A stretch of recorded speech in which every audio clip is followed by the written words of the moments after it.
또 주님 안에서 강건하셨습니까? 네.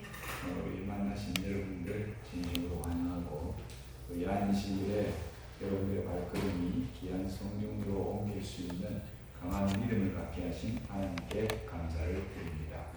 우리 또 옆 사람하고 손 한번 잡으면서 하늘에 갑시다.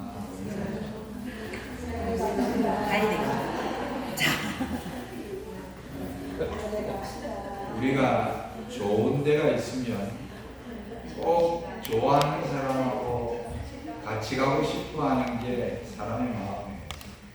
어디 좋은 데 보면은, 야, 우리 자식들이 오면 좀 저기를 좀 데려갔으면 좋겠다. 또 맛있는 것도 먹으면 또 우리 아이들하고 같이 가서 먹었으면 좋겠다. 우리 교인들하고 한번 같이 갔으면 좋겠다. 그런 마음이 들어요. 근데 여러분, 이 세상에서 아무리 좋은 곳이라 할지라도, 아무리 맛있는 곳이 있다 할지라도 하늘만큼 좋은 데가 어디 있겠습니까? 그렇기 때문에 우리 아시는 분들한테 우리 꼭 하늘에 갑시다 하는 그 이야기는 진짜 행복한 언어라고 생각합니다. 여러분들이 자주 그런 이야기를 하시기 바랍니다. 우리 성령이 하시는 역할의 첫 번째 내용이 뭐냐면, 계속 이야기하는 게 성령께서 하시는 첫 번째 일은 죄를 뭐하게 하신다? 깨닫게 하신다. 죄를 깨닫게 하신다. 이 죄를 깨닫게 하시는 것이 하나님의 참 백성들에게만 주는 겁니까? 아니요. 그러면 아주 못돼 빠지고 그 다음에 악한 사람들한테도 죄를 깨닫게 하십니까? 네. 이 세상에 태어난 모든 사람들에게는 하나님의 성령께서 늘 역사하십니다. 늘 역사하시는데 사람들이 마음의 문을 뭐하지 않기 때문에, 열지 않고 닫고 있기 때문에 성령의 이 임재, 성령의 존재를 인지하지 못하고 살아가는 것이 대부분입니다. 그래서 여러분과 제가 아주 믿음이 좋을 때도 하나님이 뭔가를 깨닫게 하시고, 또 우리가 아주 실망과 또 죄에 빠졌을 때도 하나님께서 우리에게 뭔가 깨달음을 얻도록 도와주시는 역할을 이 성령께서 해주시는 것입니다. 그래서 성령은 보혜사라고 해요. 보혜사. 우리의 마음을 어루만져 주시고 위로해 주시고 모든 것들을 강건케 하시는데, 그런 모든 자연스러운 아름다운 모습이 성령께서 우리를 죄를 깨닫게 해서 죄를 품고 살면 편안할 수가 없어요. 그래서 죄를 뭐냐면 버리고, 죄를 미워하고, 죄에서 떠나도록, 그게 뭐냐면 참된 행복이고 진정한 즐거움이 그 안에 있기 때문에 성령께서 여러분들의 마음을 계속 노킹하는 것입니다. 두드리는 것입니다. 그때마다 여러분과 제가 겸손한 마음으로 이게 하나님의 사랑의 음성이구나 하고 문을 확 열고 그냥 있는 모습 그대로 하나님께 나아가는 것을 하나님이 원하시는 것입니다. 여러분과 제가 스스로 뭔가 다 해치우고 다 해결하고 그거보다는 오히려 두드릴 때 그냥 이 모습 그대로 그냥 하나님께 내어놓는 것이 더 하나님으로부터 우리가 치유받고 더 뭐냐면은 건강한 삶을 유지할 수 있는 길이라고 생각합니다. 여러분, 이 가룟 유다는요, 제자들 가운데 유일하게 뭐냐면 하나님이 스카우트 하지 않았어요. 자기가 직접 와가지고 내가 당신의 제자가 되기를 원합니다. 그랬어요. 근데 이 헤롯은 꿍꿍이가 있었어요. 그 예수님을 가만히 지켜보니까 보통 분이 아니셔요. 그래서 뭔가 이런 야망이 있어가지고 예수님을 뭔가 킹으로 만들고 싶은 마음이 있어요. 그리고 킹으로 만들면은 킹메이커들은 항상 뭐냐면은, 우리도 보면 정치하는 사람들 보면 대통령 측근들은 다 한 자리씩 합니까? 한 자리씩 다 하잖아요. 그런 거를 기대를 하는 사람이 있어요. 그리고 그 제자들 가운데서는 그래도 나름대로 공부도 제일 많이 하고 또 유식하고 똑똑했던 사람이 바로 누구냐면 가룟 유다였어요. 예수님께서 그를 막지 않으셨어요. 나름대로 이 사람의 영향력이 굉장히 강했기 때문에 예수님 측근에다가 가까이 두고 오히려 뭐냐면은 그 사람이 예수님의 복음 사업을 방해하지 않도록 막았다. 그렇게. 그래서 예수님이 그를 받아들였다라고 그렇게 이야기합니다. 근데 가룟 유다는 돈을 너무 좋아했어요. 그리고 야망이 너무 컸습니다. 그래서 자기의 어떤 가려고 하는 그 길, 자기가 갖고 있던 어떤 꿈을 이루기 위해서는 하나님의 음성을, 하나님의 그 모습과 하나님의 아름다운 그 품성을 담는 것보다는 자기의 뜻을 이루려고 하는 데다가 집중을 했어요. 결국 그는 정말 하나님 가까이, 예수님 가까이 있으면서도 정말 메시아를 진정으로 만나지 못한 사람 가운데 한 사람이 되어버렸어요. 연애신을 보니까 예수님께서 계속 두드렸다고 했어요. 어떤 방법으로든 간에 유다의 마음을 두드려서 바로 고치려고 인내하고 기다리면서 또 기다리셨다고 했어요. 자, 예수님께서 이제 붙잡히시기 전날 밤에 보십시오. 여기 요한복음 13장 21절에 예수께서 이 말씀을 하시고 심령이 괴로웠다고 그랬어요. 증언하여 이르시되 내가 진실로 진실로 너희에게 이르노니 너희 중 하나가 나를 말이라. 여러분, 예수님께서 그냥 이 말을 하는 게 아니에요. 너희 중 하나가 나를 팔리라, 이 말이 그냥 나온 말이 아니에요. 오랫동안 거의 3년 이상을 따라다녔던 이 가룟 유다, 끊임없이 성령의 음성이 역사하고 예수님께서 다가가고 잘못된 것을 깨우치게 하고, 그렇게 해서 그의 문을 열고 자기 개인이 가려고 하는 그 길을 스톱하고 하나님의 길을 걸어가도록 인도하셨건만 그는 끝까지 그것을 다 거절했어요. 그래서 이 말씀을 하실 때 아주 심령이 괴로웠다고 했어요. 이 12명의 제자 가운데 하나라도 놓치지 않고 싶었던 게 예수님의 심정이에요. 괴로움 가운데서 너희 중 하나가 나를 팔리라. 그 다음에 나오는 성경절이 예수께서 대답하시되 내가 떡 한 조각을 적셔다 주는 자가 그리라. 지금 마지막 성만찬 예식을 하고 있어요. 예수님께서 떡 한 조각을 건네주는, 그것을 받는 그가 예수님을 뭐 할 사람이라는 겁니까? 팔 사람이에요. 이게 예수님께서 공개적인 망신을 주기 위해서 이런 기별을 줬을까요? 연애실에 보니까 시대 소망에는요, 제자들이 이런 이야기를 할 때에 가룟 유다라고 생각하는 사람은 하나도 없었다고 했어요.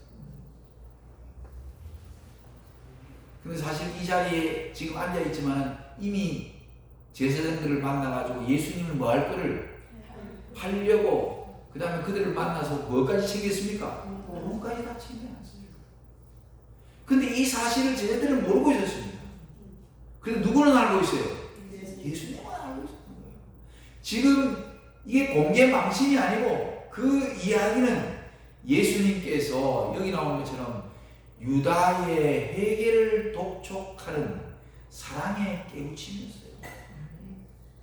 한마디로 말하면 사랑으로 예수님께서 한번 다시 그의 마음을 풀린 거예요. 다른 친구들은 지금 너 몰라. 네가 하는 행동. 네가 지금 나를 팔려고 제사장들하고 만나가지고 은 20돈을 받았다는 거 지금 아무도 몰라. 근데 나는 지금 알고 있잖아. 지금이라도 늦지 않았어. 이게 뭐냐면 예수님께서 지금 성령을 통해 가지고 가룟 유다의 마음을 지금 한 번 더 두드리고 있었어요. 마지막까지 두드리고 있었습니다. 여기 리뷰 앤 헤럴드 1902년 11월 4일자에 화이트분이 쓴 글 가운데요, 이런 말씀이 있어요. 그리스도께서 당신의 제자들과 함께 이 의식을 거행하셨을 때 가룟 유다를 제외한 모든 제자들의 마음에 죄에 대한 깊은 깨달음이 있었다. 누구를 제외하고? 가룟 유다는요, 지금 예수님께서 뭐냐면 이 마지막 이 만찬을 나누실 때에 참 성령의 도우심으로 뭐냐면 그들의 죄를 깨닫도록 역사하고 있어요. 근데 가룟 유다는 쉽게 말하면 마음을 열지 않은 것입니다. 마음을 열지 않았어요. 죄에 대한 깊은 깨달음이 있었다. 그러면서 여기 덧붙이기를 이처럼 우리도 그리스도께서 우리 심령에 말씀하실 때에 죄에 대한 깊은 깨달음을 갖게 될 것이다. 여러분과 제가 말씀을 보고 말씀을 듣고 또 어떤 장면을 보고 누군가를 만날 때 뭔가 깨우침이 늘 있을 겁니다. 이건 아닌데, 그 이유는 이렇게 깨달음이 있겠다는 그 이유는 뭐냐면 성령께서 위로 기억해 하시기 때문이다.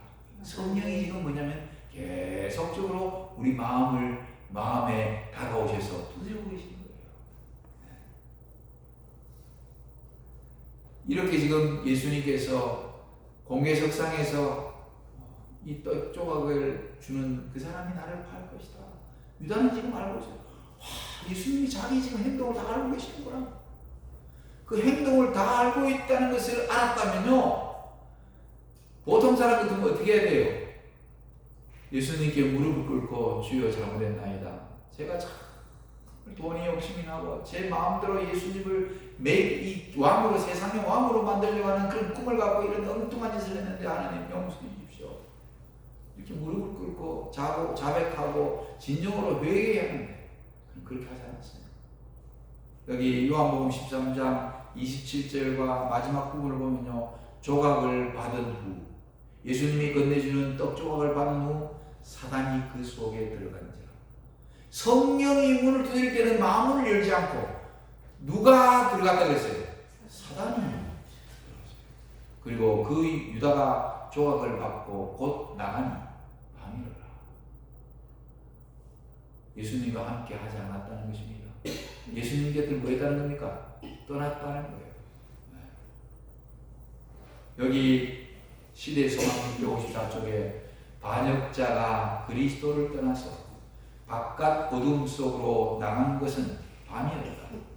이 발걸음을 내딛기까지는 유다에게 회개의 가능성이 있었다. 뭐가 있었다고요? 그 떠나기 전까지는 회개하도록 지금 예수님께서 사실 촉구한 거예요. 아무도 몰라요. 지금 가룟유다가 한 행동에 대해서. 그래서 망신 주려고 하는 게 아니라 그 마음을 두드린 거예요. 아니야, 지금이라도 기회를 놓치지 마. 지금이라도 돌아서야 돼. 그러나 그가 주님과 그분의 동료인 제자들 앞을 떠날 때에 최후의 결정은 이루어졌다. 그는 그 경계선을 넘어가 버렸다. 경계선을 뭐 했다고요? 옆에 있는 이 지도가 뭘까요? 이 이탈리아죠. 저기 로마도 있고, 저기 노란 글씨로 루비콘 리버. 이게 뭐예요? 루비콘강. 여자분들 좀 이런 거 알아요? 네? 잘 몰라요? 루비콘강을 건넜다. 이런 말 들어봤잖아요. 네? 이게 성령의 음성을 거절하는 순간 루비콘강을 건너고 말았어요. 누가요? 다릅니다. 이 루비콘강을 건넌 게 뭐예요, 목사님? 그래서 내가 좀 여러분들이 좀 상식적으로 알도록 좀 여기 이제 두 카트를 내가 가져왔어요. 이게 뭐냐면요, 기원전 60년에 이 로마는 그때는 삼두 정치가 있어요. 공화정 정치라고 해가지고, 그래서 이 가이사르, 이 사람은 군사력을 갖고 있었어요. 폼피우스는 영성을 갖고 있었고, 크라수스는 자본, 재정을 담당했어요. 그래서 이 사람들이 다 권력을 다 나눠가지고 로마를 이끌어가고 있었어요. 그런데 기원전 53년에 막대한 자본주의였던 이 크라수스가 전쟁터에서 전사를 합니다. 그리고 균형이 순식간에 깨졌어요. 그리고 남은 두 사람, 폼피우스하고 그 다음에 카사르하고 가이사르하고 서로를 향해 칼을 걸습니다. 근데 원로원은 누구 편이었느냐면요, 이 공항은 폼피우스 편이었어요. 그래가지고 주전 49년 원로원은요, 갈리아를 정복한 가이사르가 이제 다시 로마로 이렇게 들어올 때 무장을 해제하고 돌아오라. 그 이야기는 사실은 가이사르가 원로원들에 의해 가지고 이 폼피우스가 들어오기만 하면 무장 해제를 하고 들어오면 암살을 하려고 계획을 다 했어요. 쉽게 말하면 폼피우스가 지가 이제 뭐가 되려고 하는 거예요? 1인자가 되는 거예요. 그때에 이거를 낌새를 찬 카이사르가 이제 뭐냐면 이 루비콘 강은 본래 군인들은 다 뭐냐면 이 로마 시내로 들어가지 않고 병들에다가 다 진영에다가 배치해 놓고 난 다음에 그 다음에 로마로 들어가야 하는데 내가 들어갔다면 죽을 것을 아니까 그냥 어떻게 해요? 병사들에게 호소를 합니다. 병사들이요, 주사위는 던져졌다. 루비콘 강을 같이 건너자. 쉽게 말하면 뭐예요? 이거는 일대 뭐예요? 반역이에요. 마치 옛날 우리 이성계가 고려 말 이성계가 위화도 강을 위화도 해군을 했잖아요. 위화도 해군을. 그래가지고 조선을 세웠잖아요. 그런 거예요. 그래가지고 루비콘 강을 건넌 것입니다. 한마디로 말하면 폼페우스하고 카이사르하고 뭐가 된 거예요? 적이 된 거예요. 그래서 루비콘 강을 건넜다 이 말은 어떤 사람과 어떤 사람이 사이가 이제는 더 이상 가까워질 수 없는 선을 넘어버린 그 단계인 거예요. 여러분들이 그걸 상식적으로 알아놓으시면 돼요. 그래서 이 원로원과 폼페우스는요 도망을 합니다. 그러고 난 다음에 도망가가지고 정비를 해가지고 기원전 48년에 이 여기 나오는 파르살루스 평원에서 로마의 명을 건 최종 결전이 벌어집니다. 그림 나오는 거죠. 저기는 폼페우스 캠프, 이쪽에는 카이사르 캠프. 그래가지고 전쟁을 합니다. 그런데 이 전쟁에서 사실은 폼페우스가 수적 우위에 있었어요. 그런데 그 숫자를 생각하고 소극적인 방어를 합니다. 열세였던 이 카이사르가 숨겨둔 예비대를 결정적 순간에 투입하면서 대승을 거둡니다. 그래가지고 내라는 종식되고 카이사르의 시대가 열립니다. 그래서 루비콘을 강을 건넌 카이사르가 자기가 실권을 잡게 된 것입니다. 근데 자기도 뭐냐면은 본래는 건너지 말아야 할 강을 군사들하고 건넌 그가 마지막은 어찌 됐을까요? 승리한 카이사르는 공화정의 막을 내립니다. 그리고 종신 독재관에 오르면서 권력을 독점합니다. 그러니까 밑에 있는 귀족들이 가만히 있을 수가 없잖아요. 그래서 암살 계획을 몇 년 동안 계획했습니다. 그리고 드디어 주전 44년 3월 15일에 원로원 회의장으로 회의하러 들어설 때에 그 카이사르의 양아들 가운데 아들이 하나 있었는데 브루투스라는 아들이 있었어요. 이 귀족들이 양아들 브루투스를 설득을 시켰어요. 그래가지고 공화정파 귀족들 14명과 그 다음에 그 아들이, 양아들이 단검을 들고 달려들어가지고 23번이나 칼로 찔러서 카이사르를 죽입니다. 결국 절대적인 힘의 독점이 가져온 역사의 부메랑이라는 것입니다. 결국 죽기 전에 자기 아들, 양아들에게 브루투스 너 맞아. 이게 셰익스피어에서 나오는 유명한 문장입니다. 너 맞아 나를 뭐 했냐? 배신했다. 자기도 뭐 했어요? 루비콘을 건널 때 군사들을 데리고 들어왔던 것처럼 결국 뭐냐면 부메랑이 돼서 죽는 겁니다. 한마디로 말하면 이런 관계가요, 어떤 관계가 더 이상 가까이 갈 수 없는, 더 이상 하나가 될 수 없는 그런 관계를 넘어서는 것, 우리 정치하는 것들 보면서 많이 보잖아요. 정치 사람 관계도 그래요. 사람 관계도 어떤 사람하고 누구하고 나하고 뭐냐면 이렇게 관계가 저는 더 이상 루비콘 강을 건너는 거예요. 더 이상 이제 뭐냐면 서로 전화도 안 하고 서로 이야기도 안 하고 봐도 안면 몰수하고 그렇게 사는 사람들이 다 있는 거예요. 이 밤에 떡조각을 건네줄 때는 지금 주님 품으로 다시 돌아오라는 메시지였어요. 근데 그거를 받아들고 그 다음에 뭐냐면은 유다는 나머지 11명의 제자들과 예수님이 있는 그 방을 떠나서 밤에 홀로 떠나가 버립니다. 그게 바로 뭐냐면 무슨 강을 걷는 거예요? 루비콘 강을 걷는 거예요. 여기 그러고 난 다음에 이제 이 유다의 독백이 나옵니다. 유다의 독백이. 그게 마태복음 27장 4절에 나와요. 가룟 유다도 자기의 주를 판 후에 부르짖기를 내가 무죄한 피를 팔고 죄를 범하였다. 이게 마치 죄를 회개한 것처럼 느끼는 그런 고백인 것처럼 보이지만 이 고백은 정로의 계단에 보니까 정죄에 대한 무서운 생각과 심판에 대한 두려운 공포로 말미암아 그의 범죄한 심령에서 어찌할 수 없이 나온 것이었다. 하나님의 심판이 두려워가지고 어쩔 수 없이 나온 고백이었어요. 진정한 뭐가 아니에요? 진정한 회개 아니에요. 진정한 회개였다면 예수님께로 돌아가야죠. 진정한 회개. 그에게 임할 결과가 그에게 공포심을 주었다. 그러나 그는 흠없는 하나님의 아들을 팔고 이스라엘의 거룩하신 자를 배반한 사실에 대하여 충심으로 마음을 찢는 애통을 느끼지 않았다. 우리가 이 장면을 왜 제가 여러분들에게 소개할까요? 가룟 유다에게 마지막까지 예수님께서 죄를 깨닫도록, 네가 지금 하고 있는 게 잘못됐다는 것을 깨닫도록 계속 역사했다는 것입니다. 오늘날 여러분과 저에게도 하나님을 믿는 모든 백성들, 이 세상에 사는 모든 사람들에게 성령께서는 지금도 이 밤에도 계속 누군가에게 두드릴 것입니다. 근데 양심의 소리를 듣지만 그거를 끊임없이 거절하다 보면은 양심이 화인 맞아요. 그 다음에 성령이 두드리질 않습니다. 왜? 두드려도 맞지 않으니까 반응이 없으니까 성령이 떠나갑니다. 화이부인이 종종 그런 글을 썼어요.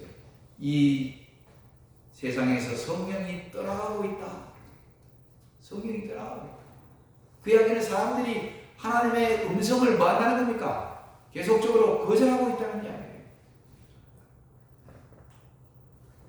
우리 교회에 오늘 이 저녁에도 성령께서 우리와 함께 하실 것입니다. 여러분들의 개인적인 연약함과 허물과 죄악들을 생각나게 하시고 깨닫게 하실 때에 진심으로 무릎 꿇고 하나님께 나아가서 회개하고 자복하고 재사함 받는 은혜로운 밤이 되시기를 바랍니다. 여기 교회증은 103쪽에 이런 말씀이 있어요. 영혼을 하나님에게서 떠나게 하는 습관과 행습과 유행이 경고와 성령의 호소를 무시하고 여러 해에 걸쳐 기반을 구축해 왔다. 우리들의 어떤 습관이나 행습과 유행이 때로는 하나님에게서 떠나게 하는 그런 습관, 그 다음에 행습, 그런 모습들이 우리에게 있다는 거예요. 그래서 이런 것들을 뭐냐면 성령께서 끊임없이 우리에게 호소를 하고 있습니다. 이건 아니야. 이렇게 살면 하나님과 자꾸 멀어져. 말씀을 보지 못하게 만들어. 이런 우리들의 뭐냐면은 삶 속에 잘못된 습관들이나 이런 것들이 결국 뭐냐면 하나님을 떠나게 하는 것이 많이 있는데 그때 성령께서 계속 우리들의 마음을 호소하고 두드립니다. 그런데 그걸 무시하느냐. 그리하여 마침내 그들의 길이 그들 자신의 눈에 바르게 보이고 성령의 음성은 거의 들리지 않게 되어버린다. 자기 어떤 습관에 깊이 비춰져 들고 성령의 음성을 계속 들려주는데 듣지 않으면요. 여기 나오는 것처럼 성령의 음성은 거의 뭐하지 않는다? 들리지 않는다. 여기 보세요. 성령의 음성이 들리지 않는다. 연애신에도 성령의 음성은 거의 들리지 않게 되어버린다. 사람이 일단 자기 자신을 큰 기만자의 세력에 굴복시킬 때 그가 죄 가운데 얼마나 깊이 빠질 수 있을 것인지 아무도 말할 수 없다. 사단은 가룟 유다에게로 들어가서 그의 주님을 팔도록 유혹했다. 이게 거절하는 것이 결국은 사단을 자기의 마음속에 들어오도록 만드는 대문이 되는 것입니다. 대문이 되는 거예요. 여러분들 제가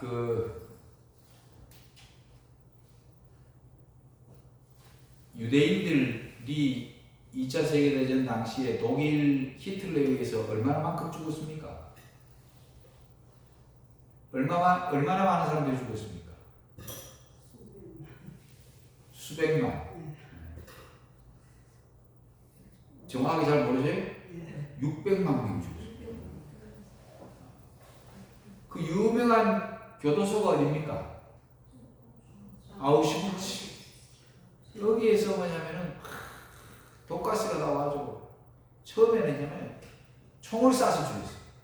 그냥 쭉 줄을 세워놓고 구덩이를 파가지고 총을 빵빵빵빵 쏘면 뒤로 탁다 잡아집니다.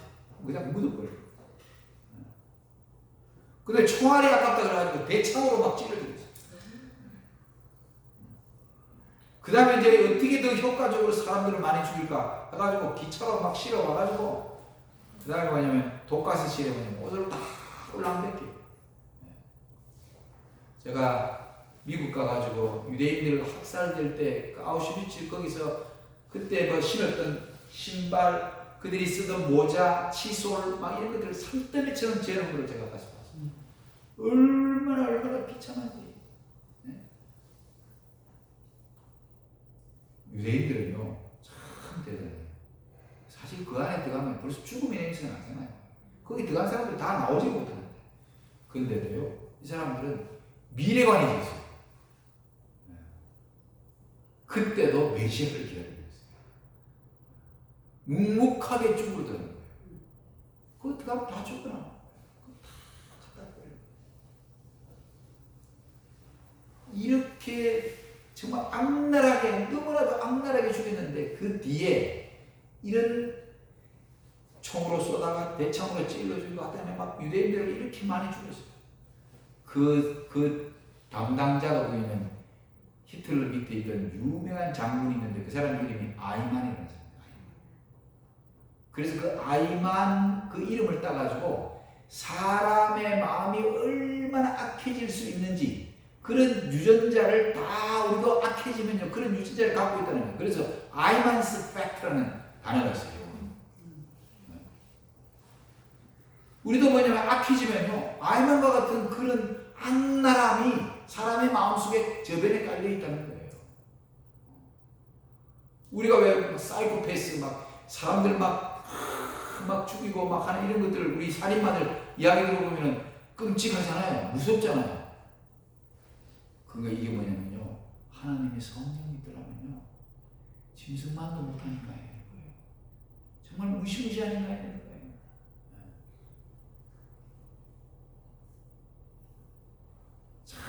그래서 이 하나님의 성령이 역사할 때 내 마음을 확 열 수 있는 그런 겸손한 마음을 달라고 우리 기도하십시오. 그런 사람은 살아있는 사람이에요.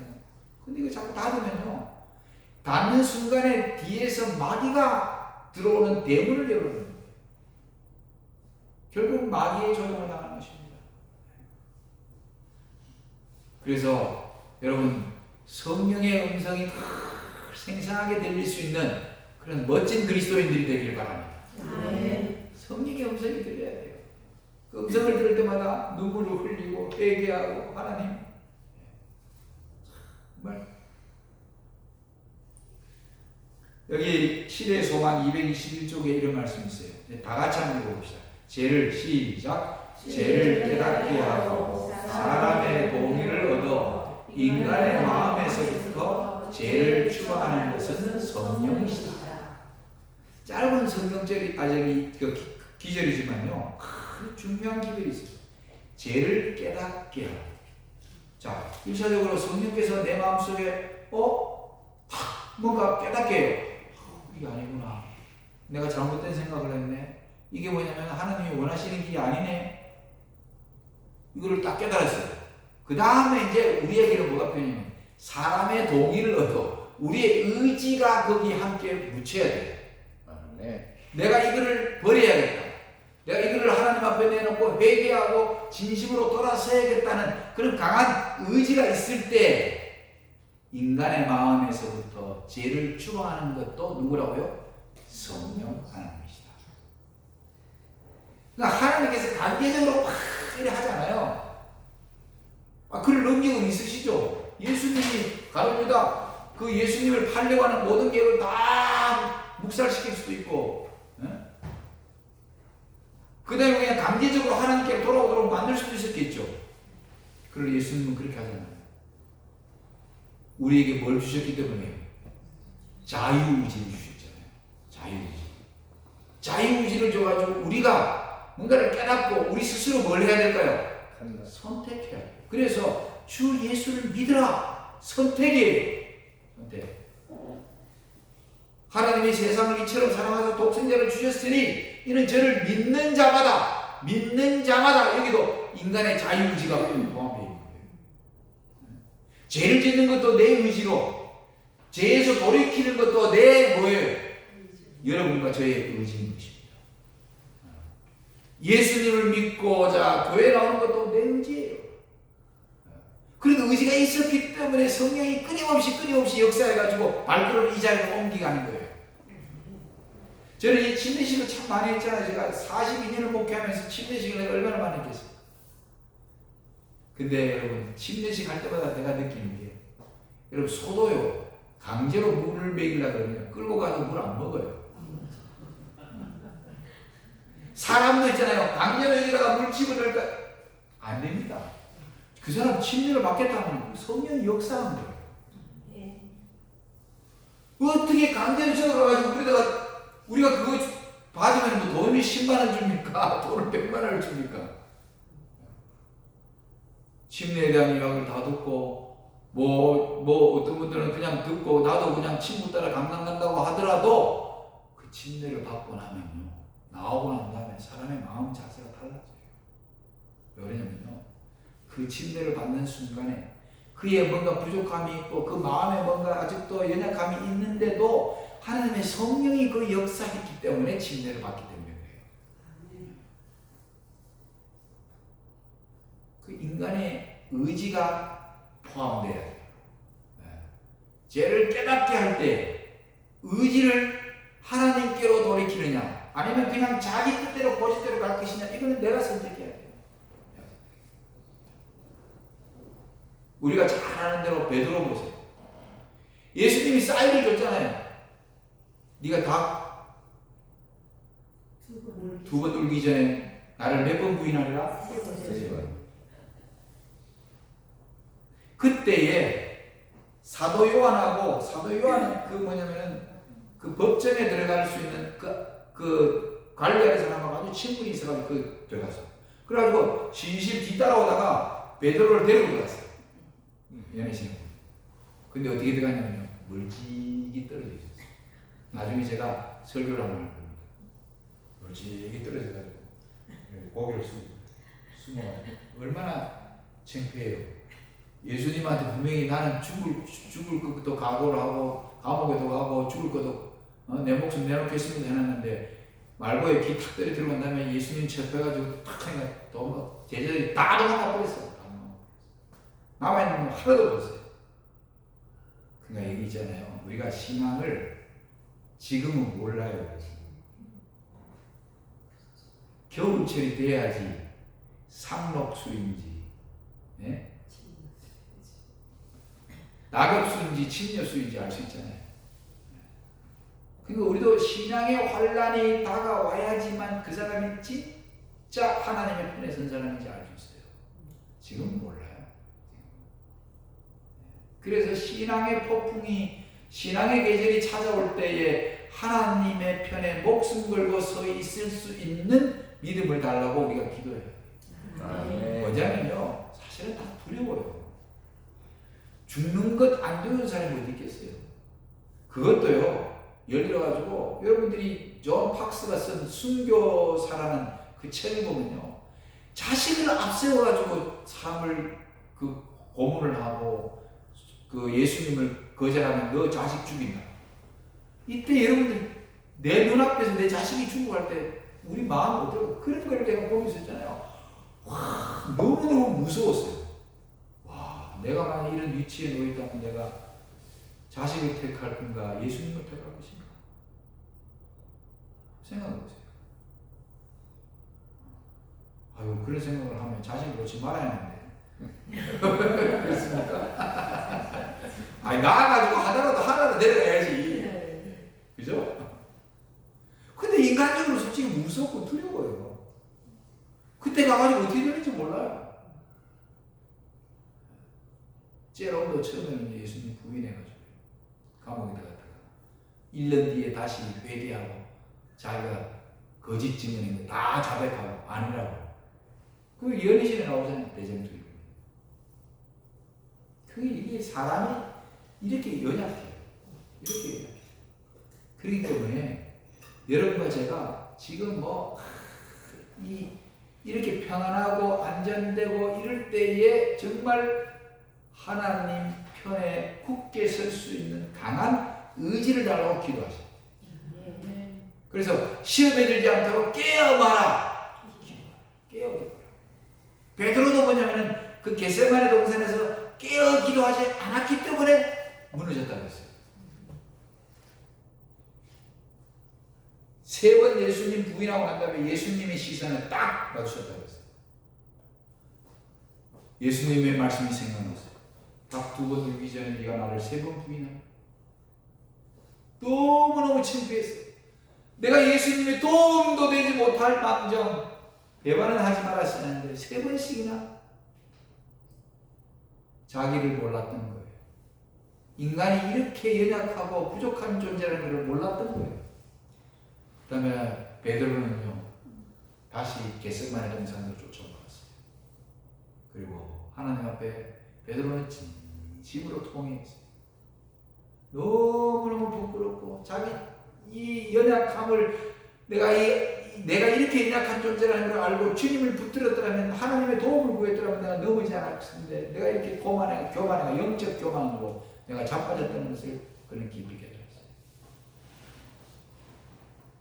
나중에 요한복음 맨 마지막 장에 보면 예수님이 이 제자 베드로에게 네가 나를 뭐하느냐? 네? 네가 나를 사랑하느냐? 주님이 아십니다. 내가 주님을 사랑하는 걸 당신이 아십니다. 몇 번이나 질문했습니까? 3번. 그때마다 이 양을 먹이라. 예수님을 몇 번 부인했어요? 3번 부인했기 때문에 3번 부인한 베드로에게 3번의 질문을 통해가지고 그의 믿음을 3번이나 확인시켜주고 그의 신앙을 다시 격상시켜주시는 예수님의 사랑의 모습을 우리가 보고 있는 것입니다. 사람의 동의를 얻어 인간의 마음에서부터 죄를 추구하는 것이 성령이시다. 여러분의 마음속에 성령이 역사할 때 그 자리에서 바로바로 즉각적으로 회개하고 용서하고 사랑하고 다시 하나님의 품으로 돌아가기를 주님이 원하시는 것입니다. 하나만 더 봅시다. 부모와 교사에게 보내는 권면 성령께서는 죄를 깨닫게 하고 하나님에게서 오랫동안 떨어져 완고하여진 마음을 부드럽게 하시기 위하여 오셨다. 완고하여진 마음을 뭐하게 하시기 위하여? 부드럽게 하시기 위하여 오셨다.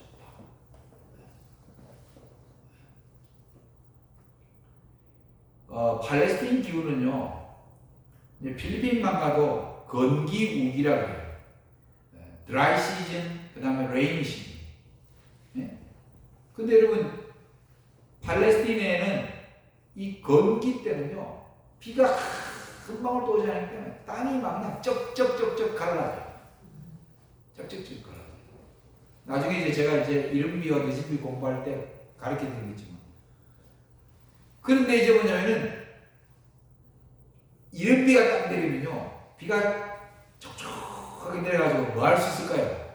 그동안에 땅이 바짝바짝 말라가지고 쩍쩍 갈라져 있는 거 어떻게 될까요? 비가 오면 어떻게 돼요? 땅을 뭐 할 수 있어요? 갈 수 있지. 기경을 할 수 있잖아요. 그래가지고 뭐냐면 땅을 다 뒤집어 봐가지고 그 다음에 뭐냐면 거기다 씨를 뿌리는 거예요. 그래서 이런 비는요, 씨를 파종케 하는 비입니다. 그 다음에 이제 늦은 비는 씨를 연글케, 그래서 곡식을 연글케 하는 비가 늦은 비예요. 우리가 역사적으로 예수님께서 떠나시고 난 다음에 10일 동안 마가의 동에서 간절히 기도했을 때 오순절이 되었어요. 그 오순절에 성령이 내려서 그때가 무슨 비예요? 이런 성령이에요. 역사적으로. 그 다음에 이 마지막 때에 세천사의 기별과 안식일 기별을 호흡이 증가하기 위하여 큰 내침을 위해 가지고 하나님께서 늦은 비 성령을 부어주시겠다고 약속하셨습니다. 우리가 지금 그 늦은 비 성령을 받기 위하여 준비한 것입니다. 받기 위하여. 그래서 이 비는요, 성령은 이렇게 비로도 묘사하고 바람으로도 묘사하고 뭐 비둘기처럼 이렇게 상징하고 불 같은 성령 이렇게 여러 가지 표현하지만 비는 결국은 사람의 마음을 뭐 하는 겁니까? 부드럽게 하는 겁니다. 완고하여진 마음을 부드럽게 하시기 위하여 성령께서 오셨다. 여러분들의 마음을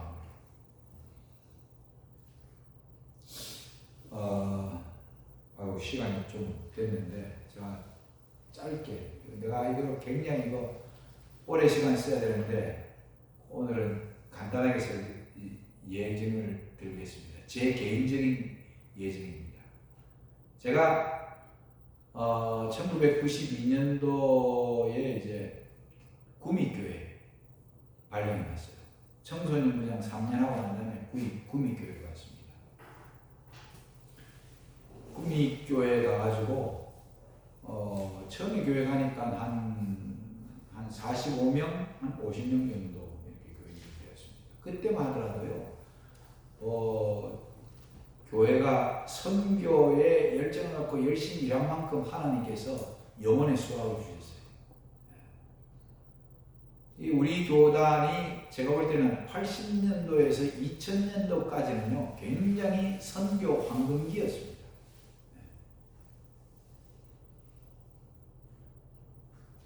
그때 제자 훈련하고 그 다음에 안식 오후에 집집 방문을 하고 정말 뭐냐면 교회 제가 엄청나게 나름대로 개인적으로는 인간의 의지를 갖고 열심히 했어요. 그러고 난 다음에 제가 그 94년도에 연말 이 10월쯤에 제가 이게 몸에 이 번아웃이 되고 있어요. 너무 이제 뭐 방문 많이 하고 가르치고 뭐 행사도 많이 하다 보니까 그래가지고 이제 그 부산 위생병원에 계셨던 외과 의사 김재등 의사라고 있었어요. 김재등 의사. 이 사람 누구냐면은 이 여러분들이 잘 아는 이병주 목사 그 처남이죠. 그 이제 구미에 와 있었는데 저를 보시더니만 목사님 이거 무조건 쉬어야 됩니다. 왜냐면 제가 여기가 다 터버렸어요. 다 터져가지고 완전히 보기가 힘들어가지고 마스크를 끼고 있었어요. 그래서 뭐 진짜 너무너무 힘든 상태로 있었는데 재림연수원에서 이승동 목사님이 전화를 했어요. 배 목사님 이번에 저기 연수원에 들어와야 할 기수인데 오시는 거죠? 제가 지금 너무 아파서 제가 못 갈 것 같아요. 그걸 끊었어요. 그러냐고. 또 저녁에 조금 더 있다가 더 늦게 전화가 또 왔어요. 이번에 뭐 아는 사람들이 너무 많다 그래가지고 그때 엄기훈 목사님이라고 대장하셨던 분이신데 원장님이 아파도 다 오라고 그럼 저한테 다시 전화를 그 배 목사님 여기 와서 쉬는 한이 있더라도 들어와서 참석하는 게 된다고. 예배 참석하는 게 좋으니까 그냥 여기 와서 쉬어. 진짜 쉬어. 그래도 거기 가서 어떻게 쉬냐고. 사람들하고 같이 밥도 먹었는데 제가 여기 입술이 다 터가지고 이거 하고 먹을 때 아주 보기도 싫고 좀 안 좋다고 내가. 아니라고 오시라고. 그래가지고 할 수 없이 그냥 또 그렇게 강력하게 오라 그러는데 또 안 가기도 뭐. 그때만 하더라도 순진해가지고 오라 그러면 갔죠. 그래가지고 할 수 없이 강백길 목사님이 같은 이제 올라갈 거는데 그때 성교부장이 됐어요. 그래 강 목사님한테 전화해서 목사님 지금 몸이 사실 아픈데 저서 오라는데 안 갈 수가 없네요. 저 좀 태워가 주세요. 내가 안 아팠으면 차로 가는데 너무 몸 상태가 안 좋아가지고 목사님 태워가 주세요. 그래서 목사님 대구에 있으니까 구미 들려가지고 이제 올라가는 길에 그래서 연수원에 가게 됐어요. 그래 가가지고 하니까 이승도 목사님 여기 편안하게 쉬시라고. 그래가지고 이제 가자마자 이불 뒤집고 쓰고는 들어 누워가지고 쉰다고 쉬는데 집에서 쉬는 거하고 거기서 쉬는 거하고 전혀 차이가 나더라고. 거기 앉아있는 게 가시방석 떴대요. 드디어 그 다음날 아침에 새벽 기도 말씀이셨는데 그때 홍광희 목사님 아시죠? 카카마카 새벽에 막 아이고 모르겠다. 그다음 가보자. 여기 왔는데 이 아침에 말씀이라도 듣고 그 다음에 하루 좀 쉬어야겠지 하고 모포를 뒤집어 쓰고 끙끙거리면서 그 뒤에 앉아있었어요. 정말 내가 뭐냐면 그 갈 때는 솔직하게 의무감 때문에 갔어요. 다 가는데 안 가면 안 된다 그러니까 내가 그 가서 하나님 만나야겠다는 마음보다는 할 수 없이 그냥 끌려간 거야. 근데 그날 아침 설교 가운데 내 마음에 팍 깨우침을 주는 성경책을 하나 이야기를 했어요. 그분이 나를 깨닫는 게 아니라 그 성경책이 나를 깨닫게 했어요. 그게 뭐였냐면요. 여러분들 한번 펴보세요. 저기 구약에 아우 시간이 많이 갔네. 다음 주일에 할까요? 자 일단은 요거 짧게만 하고 마칠게요. 스가랴 12장을 하고 제가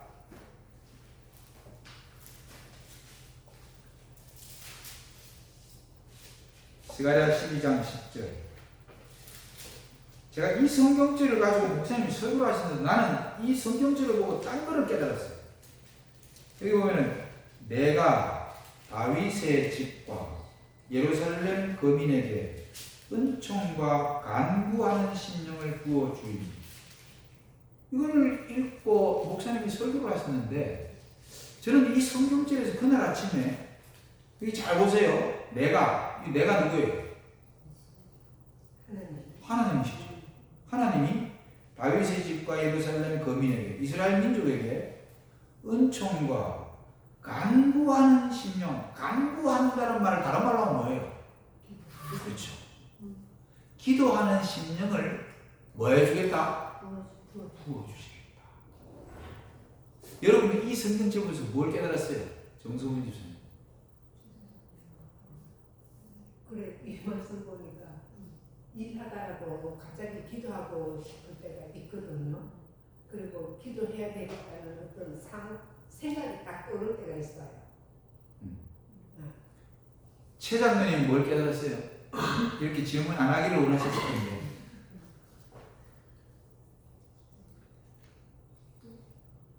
이 성경죄를 통해서 여러분들이 깨닫는 게 뭐예요? 성령께서 이렇게 어느 곳에 있든지 우리가 기도하는 마음을 주신다. 기도하는 마음을 주신다. 예. 하여튼 그 비슷한 내용인데 제가 깨달은 건 뭐냐면요. 제가 이때까지 그때 10년째에서 목회해요. 근데 저 나름대로 막 새벽 기도 막 그 다음에 기도 뭐 이거 이 기도가 내가 하는 게 아니고 여기 보니까 간구하는 영을 누가 부어주시겠다? 기도도 하나님이 부어주실 때에 기도할 수 있구나. 아멘. 나는 이때까지 목회하면서 내 의지로 해왔다는 걸 깨달았어. 내 의지로. 그래서 그때 이 성경책을 보고 난 다음에 정신이 번쩍 들어가지고 제가 밤에 모포 뒤집어 쓰고 들는 게 아니라 아침 밥 먹고 난 다음에 기도실에 간 거예요. 이거 놓고 내가 실험해요. 하나님이 하게 하시는 기도, 하나님이 부어주셔가지고 하나님의 능력으로 하는 기도를 내가 체험해야겠다. 왜냐면 저는요, 제 나름대로 제 의지로서 기도했어요. 10년 동안 목회하면서. 근데 목사가, 그러고는 기분 아닙니까? 이러는데, 여러분, 목사들 가운데도 인간의 의지로 뭔가 하려고 하는 사람들도 많이 있고, 여러분과 제 삶 속에도 여전히 그렇게 할 수 있어요. 이거를 내가 딱 원칙을 알고 난 다음에 남을 사랑하는 것도 하나님이 사랑하게 하시는 능력으로 사랑해야지 지속적인 사랑이 될 수 있어요. 네. 용서도 내 힘으로 하는 게 아니에요. 내 의지로 하는 게 아니에요. 하나님이 하게 하실 때 용서가 너무 자연스럽게 어떤 상황에서도 누구라 할지라도 다 그냥 하나님의 심령으로 용서할 수 있는 마음을, 그런 용서할 수 있는 마음도 하나님이 주신 것이라는 거죠. 아멘. 제가 이제 그 다음부터 이야기는 다음 주에 할게요. To be continued. 제가 이거를 깨달았어요. 그러고 난 다음에 제 목회의 전환점이 됐어요. 내 목회의 전환점이 바로 그렇게 됐어요. 그래서 하나님한테 성경도 내가 의지를 갖고 보게 하는 게 아니라, 하루에 내가 목사인데 1년에 한 번은 읽어야 하는데, 이게 아니라 하나님이 날 좀 깨워주셔가지고 성경을 보지 않으면 안 되도록 나를 만들어주세요 하고 기도를 했어요. 그때부터 성경을 제가 볼 수 있는 하나님의 은혜를 경험하게 된 거예요. 오늘 제가 드리는 말씀, 성경은요 우리의 연약함을 늘 보여주십니다. 그때마다 여러분들이 마음을 활짝 열고 붙으십시오. 네, 그러면 우리가 영적으로 아주 강건해지고 그리스도의 아름다운 품성을 닮아가는 것을 경험하게 될 것입니다. 기도합시다. 하나님, 우리에게 성령을 보내주셔서 너무나 감사합니다. 정말 성령께서 우리의 죄를 깨닫게 하시고 우리의 마음에 동의를 얻어서 그 다음에 성령께서 우리 마음속에 있는 죄를 추방시켜 주실 것이라고 약속하셨습니다. 오늘도 하나님의 음성이 들려온다면 그 음성 앞에 미루지 말고 그 자리에서 하나님께 도움을 구하고 우리 연약함을 자백하고 다 고백하고 회개하는 심령을 갖게 하여 주시옵소서. 그래서 날마다 영혼의 성전이 깨끗하여 우리 마음이 주님 안에서 그렇게 편안하고 마음의 즐거움과 참된 행복이 차고 넘치게 도와주시옵소서. 우리 돌아가는 길에도 함께 하시고 내일 안식일날 정말 기쁜 마음으로 다시 이 성전에 와서 하나님께 영광 돌리게 하여 주시옵기를 예수님의 이름으로 기도드리옵나이다. 아멘.